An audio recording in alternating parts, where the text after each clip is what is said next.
Morning students. आज का जो हमारा टॉपिक है वो है class BSc second year bio के लिए। टॉपिक का नाम है रिप्रोडक्टिव सिस्टम, जिसको हिंदी में जनन चक्र बोला जाता है। आज हम पढ़ेंगे इसका पार्ट नंबर 15 और सब्जेक्ट रहेगा अपना जूलॉजी। ठीक है, तो देखिएगा रिप्रोडक्टिव साइकिल्स की डेफिनेशन पढ़ेंगे।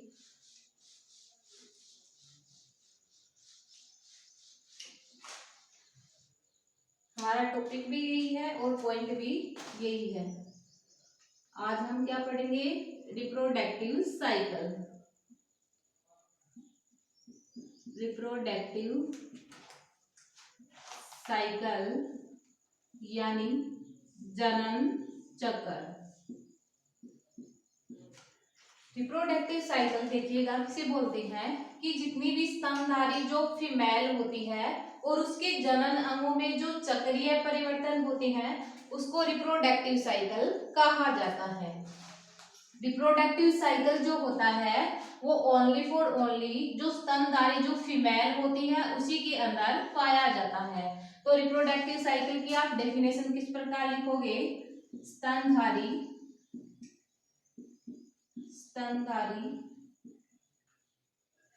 फीमेल यानी मादाओं के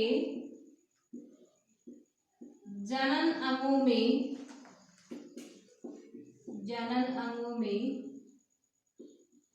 होने वाले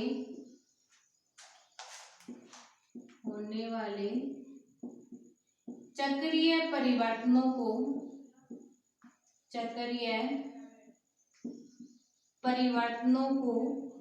रिप्रोडक्टिव साइकिल कहा जाता है। रिप्रोडक्टिव साइकिल कहा जाता है।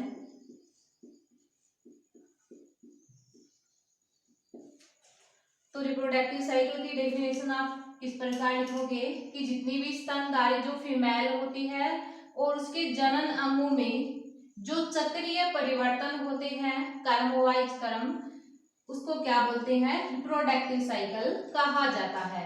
Reproductive cycle only for only जो स्तनधारी फीमेल होती है उसी के अंदर पाया जाता है। अब देखिएगा स्तनधारी फीमेल के अंदर पाए जाने वाले रिप्रोडक्टिव साइकिल को दो पार्ट्स यानी दो प्रकारों के अंदर डिवाइड करते हैं। फर्स्ट ऑफ एस्ट्रस साइकिल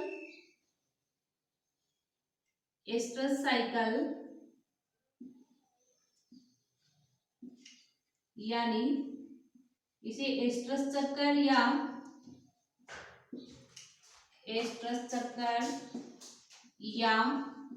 मध्य चक्कर बोला जाता है। सेकंड मेनस्ट्रल साइकिल यानी रज चक्कर बोला जाता है। तो जितनी भी स्तनधारी जो फीमेल होती है उसके अंदर दो प्रकार के साइकिल पाए जाते हैं। फर्स्ट ऑफ एस्ट्रस साइकिल, जिसको हिंदी में एस्ट्रस चक्कर या मध्य चक्कर बोल सकते हो। सेकंड होता है मेनस्ट्रल साइकिल, जिसको क्या बोला जाता है? रज चक्कर या आवर्तव चक्कर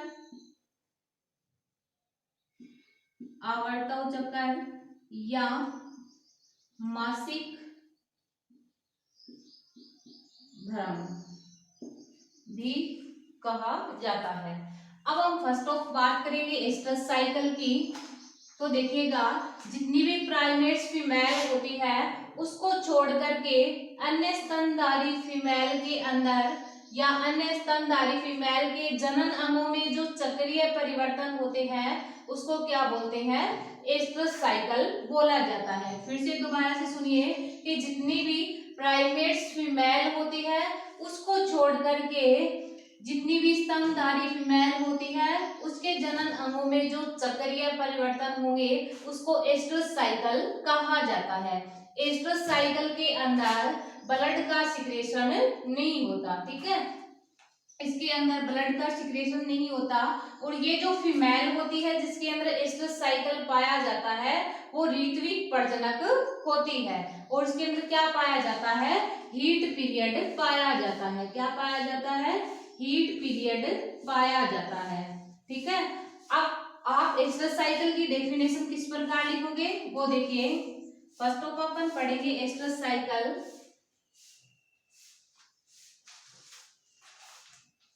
तो देखिएगा, प्राइमेट्स फीमेल को छोड़कर, प्राइमेट्स फीमेल को छोड़कर अन्य स्तनधारी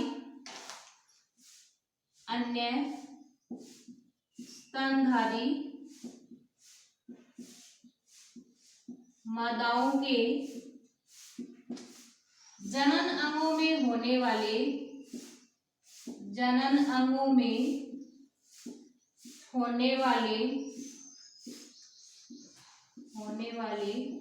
चक्रीय परिवर्तनों को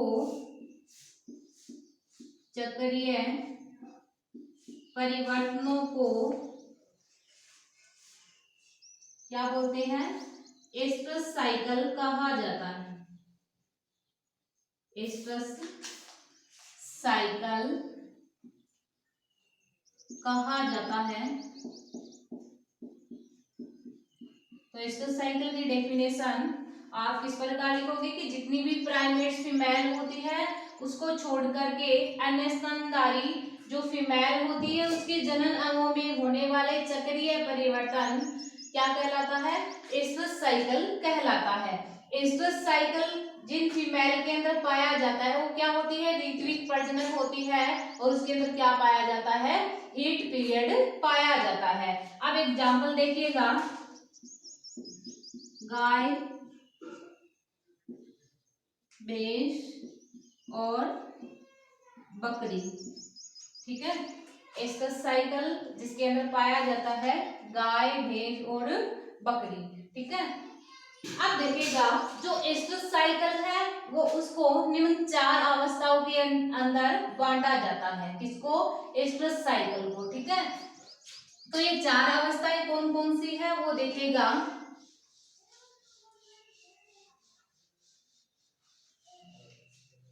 एस्ट्रस साइकिल को कितनी अवस्थाओं के अंदर बांटते हैं, 4 अवस्थाओं के अंदर। एस्ट्रस साइकिल को 4 अवस्थाओं के अंदर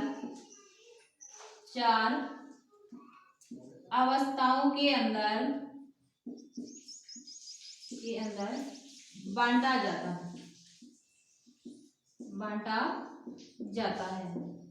तो फर्स्ट क्या रहेगी, प्रोएस्ट्रस, second estrus, third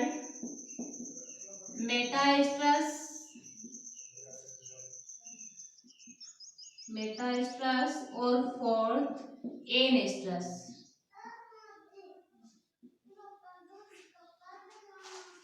oestrus cycle को निम्न 4 अवस्थाओं के अंदर बांटा जाता है।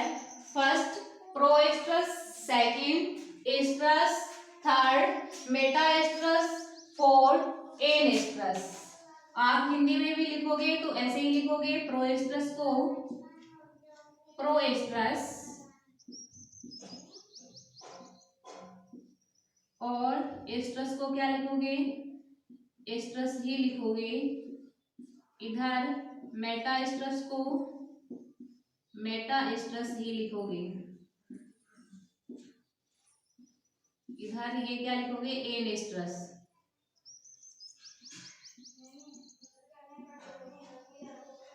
आप सभी को पता होना चाहिए कि एस्ट्रस साइकिल को निम्न 4 अवस्थाओं के अंदर बांटा गया है। फर्स्ट ऑफ प्रोएस्ट्रस जिसको हिंदी में भी आप प्रोएस्ट्रस लिखोगे, सेकंड एस्ट्रस जिसको हिंदी में भी आप एस्ट्रस लिखोगे, थर्ड मेटाएस्ट्रस जिसको आप हिंदी में क्या लिखोगे, मेटाएस्ट्रस ही लिखोगे, और फोर्थ एस्ट्रस साइकिल की जो फोर्थ फेज या फोर्थ स्टेज होती है उसको क्या बोलते हैं? एनेस्ट्रस, जिसको हिंदी में भी एनेस्ट्रस बोला जाता है। हम बात करेंगे फर्स्ट किसकी? प्रोएस्ट्रस की। तो प्रोएस्ट्रस में क्या होता है और प्रो का मीन क्या होता है? पहले। अब देखिएगा ऐसी अवस्था जो एस्ट्रस साइकिल से क्या आती है? पहले आती है, क्या कहलाती है? प्रोएस्ट्रस कहलाती है। ठीक है, अब देखिएगा प्रोएस्ट्रस के अंदर क्या होता है। प्रोएस्ट्रस एस्ट्रस साइकिल की प्रारंभिक अवस्था है। प्रोएस्ट्रस क्या है? एस्ट्रस साइकिल की क्या है? प्रारंभिक अवस्था। एस्ट्रस साइकिल की क्या है? प्रारंभिक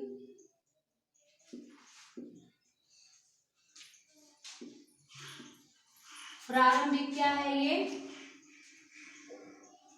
प्रारंभिक अवस्था है। इस दौरान क्या होता है? एडिनोहाइपोफाइसिस के द्वारा, किसके द्वारा? एडिनोहाइपोफाइसिस के द्वारा एफएसएच की फुल फॉर्म क्या होती है? फॉलिक्यूलर स्टिमुलेटिंग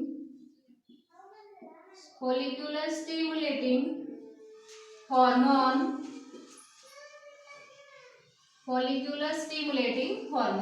तो ध्यान रखिएगा प्रोएस्ट्रस एस्ट्रस साइकिल की प्रारंभिक प्रावस्था है या प्रारंभिक अवस्था है।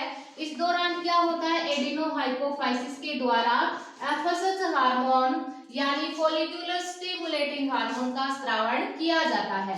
एफएसएच हार्मोन जो होता है वो पुटकीय वृद्धि को प्रेरित करता है। किसको? फॉलिक्यूलर ग्रोथ यानी पुटकीय वृद्धि को प्रेरित करता है। आप सभी जानते हो कि फुटक के अंदर क्या पाई जाती है? अंदर की ओर एंट्रम नामक ल्यूमेन यानी एंट्रम नामक गुहा पाई जाती है। इस एंट्रम के अंदर जो लिक्विड भरा रहता है उसको क्या बोलते हैं? पुटकीय द्रव बोला जाता है। एंट्रम के अंदर जो द्रव भरा रहता है उसको क्या बोलते हैं? पुटकीय द्रव बोला जाता है। इस पुटकीय द्रव के अंदर किस हार्मोन की मात्रा पाई जाती है? एस्ट्रोजन हार्मोन की मात्रा पाई जाती है। तो फर्स्ट ऑफ आप ये ध्यान रखिए कि प्रारंभिक प्रावस्था के अंदर एडिनोहाइपोफाइसिस के द्वारा एफएसएच हार्मोन यानी फॉलिक्यूलर स्टिमुलेटिंग हार्मोन का क्या किया जाता है? स्रावण किया जाता है। एफएसएच हार्मोन पुटकीय वृद्धि यानी फॉलिक्यूलर ग्रोथ के लिए क्या होता है? उत्तरदायी होता है। अब इस फॉलिकल के अंदर कौन सी गुहा पाई जाती है? एंट्रम नामक ल्यूमेन यानी एंट्रम नामक गुहा पाई जाती है। इस एंट्रम के अंदर क्या भरा रहता है? पुटकीय द्रव भरा रहता है। इस पुटकीय द्रव के अंदर एस्ट्रोजन हार्मोन की मात्रा या एस्ट्रोजन हार्मोन की क्या पाई जाती है? सांद्रता पाई जाती है। इस एस्ट्रोजन हार्मोन के कारण गर्भाशय और वेजाइना यानी यूट्रियस और वेजाइना क्या हो जाती है?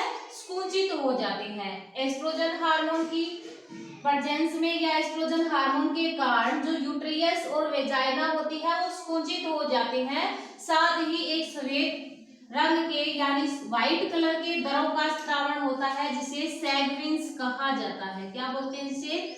सैगविन्स कहा जाता है। ठीक है, और इसी दौरान वेजाइना की जो उपकला कोशिकाएं होती है वो मोटी हो जाती है जिसके कारण कोपुलेशन यानी मैथुन की क्रिया संपन्न नहीं होती। ठीक है, ध्यान रखिएगा कि एस्ट्रोजन हार्मोन की प्रेजेंस के कारण यूट्रियस और वेजाइना होता है वो संकुचित हो जाता है। संकुचित होने के कारण एक व्हाइट कलर के द्रव का स्रावण होता है जिसको सैगविन्स कहा जाता है। और इसी दौरान वेजाइना की जो उपकला कोशिकाएं होती है, कौन सी? उपकला कोशिकाएं। ये उपकला कोशिकाएं मोटी हो जाती है जिसके कारण कोपुलेशन यानी मैथुन की क्रिया संपन्न नहीं हो पाती। ठीक है, ये सारे के सारे चेंजेस होते हैं किसके अंदर? प्रोएस्ट्रस के अंदर। किसके अंदर होते हैं सारे के सारे चेंजेस? प्रोएस्ट्रस के अंदर संपन्न होते हैं। आगे हम बात करेंगे किसकी? एस्ट्रस फेज की यानी एस्ट्रस साइकिल की जो सेकंड अवस्था है, कौन सी? एस्ट्रस। उसकी। तो एस्ट्रस के अंदर क्या होता है, आप सभी जानते हो कि यदि एक बार फॉलिकल्स बन गए तो कभी ना कभी तो क्या होंगे, परिपक्व होंगे यानी मेच्योर होंगे। तो कंडीशन सेकंड के अंदर मेच्योर वाली जो मेच्योर फॉलिकल्स होंगे उसके अंदर कौन सी क्रिया संपन्न होगी या किस प्रकार से ये तो उसमें स्फुटन होगा यानी हैचिंग की क्रिया होगी, वो पढ़ेंगे किसके अंदर, एस्ट्रस के अंदर। तो एस्ट्रस के अंदर क्या होता है कि प्रोएस्ट्रस के अंदर क्या हुए, पुटक बनने प्रारंभ हो गए यानी पुटक या वृद्धि प्रारंभ हो गई। अब देखिएगा जो पुटक होता है वो धीरे धीरे क्या होता है, मेच्योर होता है। और मेच्योर यानी परिपक्व पुटक को क्या बोलते हैं अपन, ग्राफियन फॉलिकल यानी ग्राफियन पुटक बोलते हैं। अब देखिएगा कि जैसे ही जो परिपक्व पुटक यानी ग्राफियन फॉलिकल, परिपक्व पुटक को क्या बोलते हैं, Graafian follicle, Graafian follicle. Estrus के अंदर होगा क्या, एस्ट्रस क्या है, एस्ट्रस साइकिल की सेकंड अवस्था है जिसके अंदर क्या होता है कि परिपक्व पुटक को अपन क्या बोलते हैं, ग्राफियन फॉलिकल। ग्राफियन फॉलिकल जैसे जैसे मतलब अपनी अंतिम अवस्था में जाएगा, कहने का मीन ये है कि इस ग्राफियन फॉलिकल की फटने की जो अंतिम प्रावस्था है उसके अंदर क्या होता है कि एडिनोहाइपोफाइसिस के द्वारा स्रावित होने वाला एलएच हार्मोन के स्रावण की सांद्रता पहले की तुलना में 6 से 20 गुना क्या हो जाती है, बढ़ जाती है। यानी जैसे ही ग्राफियन फॉलिकल अपनी अंतिम स्टेज में पहुंचेगा वैसे ही एडिनोहाइपोफाइसिस के द्वारा स्रावित होने वाले एलएच हार्मोन के स्रावण की सांद्रता 6 से 20 गुना बढ़ जाती है, जिसके कारण ग्राफियन फॉलिकल होता है वो क्या हो जाता है, रैप्चर हो जाता है यानी फट जाता है और सेकेंडरी oocyte फेलोपियन ट्यूब की तरफ चली जाती है। सेकेंडरी oocyte किसकी तरफ चली जाती है, फेलोपियन ट्यूब की तरफ चली जाती है। इस घटना को अपन क्या बोलते हैं, ओव्यूलेशन। क्या बोलते हैं इसको, ओव्यूलेशन यानी अंडोत्सर्ग बोलते हैं। इस घटना को क्या बोलते हैं, ओव्यूलेशन यानी अंडोत्सर्ग कहा जाता है। किसे बोलेंगे कि जैसे ग्राफियन फॉलिकल अंतिम स्टेज में आएगा, एडिनोहाइपोफाइसिस के द्वारा स्रावित होने वाला एलएच हार्मोन की सांद्रता पहले की तुलना में क्या हो जाती है, 6 से 20 गुना बढ़ जाती है, जिसके कारण ग्राफियन फॉलिकल रैप्चर होगा तो सेकेंडरी oocyte फेलोपियन ट्यूब की तरफ चली जाती है। इस घटना को क्या बोलते हैं, ओव्यूलेशन यानी अंडोत्सर्ग कहा जाता है। अब देखिएगा कि यदि फर्टिलाइजेशन हो जाता है तो एस्ट्रस साइकिल इसी अवस्था के अंदर रुक जाता है और यदि निषेचन नहीं होता, दो कंडीशन रखेंगे, यदि फर्टिलाइजेशन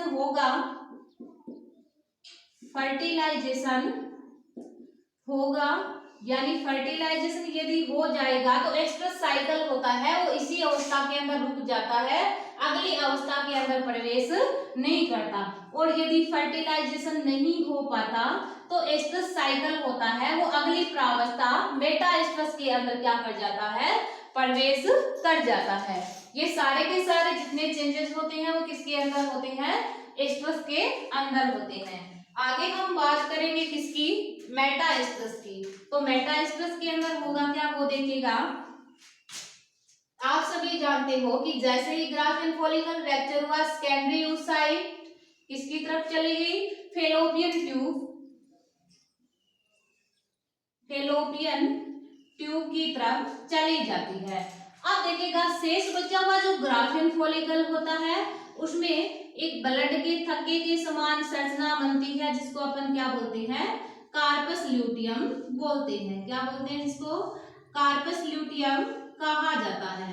अब देखिएगा फर्स्ट ऑफ तो ये ध्यान रखिएगा कि जैसे ही ग्राफियन फॉलिकल रैप्चर हुआ तो सेकेंडरी oocyte फेलोपियन ट्यूब की तरफ चली गई। शेष बचे हुए ग्राफियन फॉलिकल में एक ब्लड के क्लॉट के समान संरचना बनती है जिसको क्या बोलते हैं, कार्पस ल्यूटियम बोला जाता है।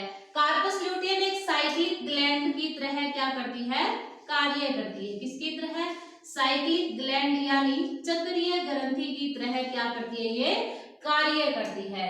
इस प्रकार ये साइक्लिक ग्लैंड की तरह कार्य करते हुए किसका स्त्रावण करती है? एस्ट्रोजन और इसके अलावा किसका स्त्रावण करती है? ये प्रोजेस्टेरोन हार्मोन का स्त्रावण करती है। यानी कार्पस ल्यूटियम जो बनी है वो एक साइक्लिक ग्लैंड की तरह कार्य करती है, यानी चक्रीय ग्रंथि की तरह कार्य करती है और एस्ट्रोजन और प्रोजेस्टेरोन हार्मोन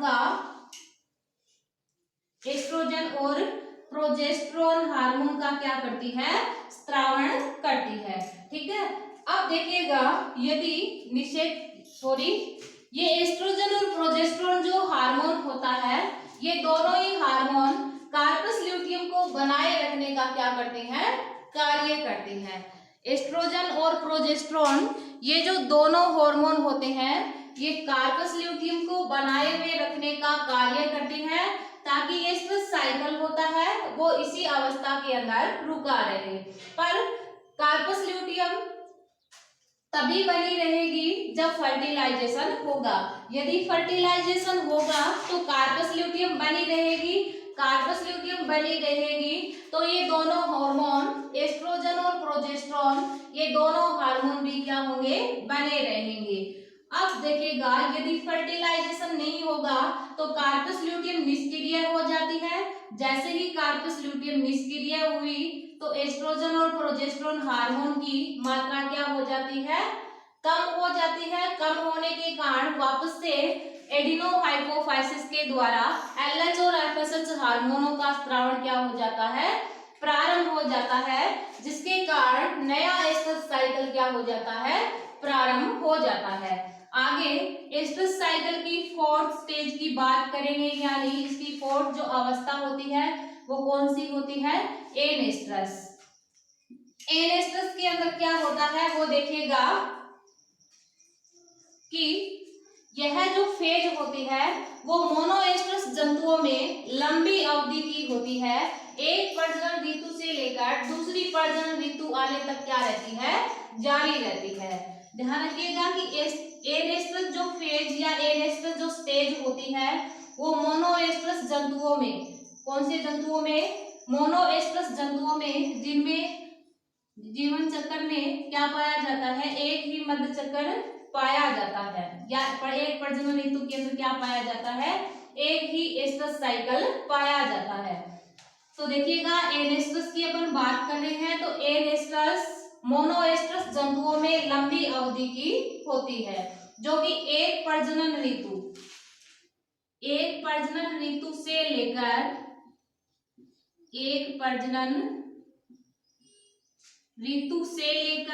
दूसरी प्रजनन ऋतु आने तक क्या रहती है? जारी रहती है। अब देखिएगा कि मेटाएस्ट्रस के अंदर कार्पस ल्यूटियम क्या हो गई थी? निष्क्रिय हो गई थी। एनेस्ट्रस के अंदर क्या हुआ कि एनेस्ट्रस क्या होती है? मोनोएस्ट्रस जंतुओं में लंबी अवधि की, जो कि एक प्रजनन ऋतु से दूसरी प्रजनन ऋतु आने तक जारी रहती है। कार्पस ल्यूटियम के निष्क्रिय होने के कारण एस्ट्रोजन प्रोजेस्टेरोन हार्मोन की मात्रा कम हो गई। एस्ट्रोजन प्रोजेस्टेरोन जैसे ही कम हुए एडिनोहाइपोफाइसिस के द्वारा एलएच और एफएसएच हार्मोनों का स्त्रावण वापस से क्या हो गया? प्रारंभ हो गया। तो नया एस्ट्रस साइकिल वापस से क्या हो जाता है? प्रारंभ हो जाता है। तो यहाँ तक एस्ट्रस साइकिल कंप्लीट हो चुका है। एस्ट्रस साइकिल की फर्स्ट ऑफ अपन ने डेफिनेशन पढ़ी थी और सबसे पहले देखा था कि रिप्रोडक्टिव साइकिल क्या होता है। रिप्रोडक्टिव साइकिल जितनी भी स्तनधारी फीमेल होती है उसके अंदर पाया जाता है। और रिप्रोडक्टिव साइकिल को अपन ने दो भागों में या दो प्रकारों के अंदर डिवाइड किया था। First of estrus cycle, second था मेनस्ट्रुअल साइकिल। एस्ट्रस साइकिल की डेफिनेशन आप लोगों को बताई थी कि जितनी भी प्राइमेट्स फीमेल होती है उसको छोड़ करके अन्य जितनी भी स्तनधारी फीमेल होती है उसके जनन अंगों में जो चक्रीय परिवर्तन थे उसको क्या बोला था? एस्ट्रस साइकिल बोला था। एस्ट्रस साइकिल को निम्न 4 अवस्थाओं के अंदर बांटा जाता है। First proestrus, second estrus, third मेटाएस्ट्रस और फोर्थ एनेस्ट्रस। इसी के साथ एस्ट्रस साइकिल कंप्लीट होता है। आगे मिलेंगे नेक्स्ट क्लास के अंदर।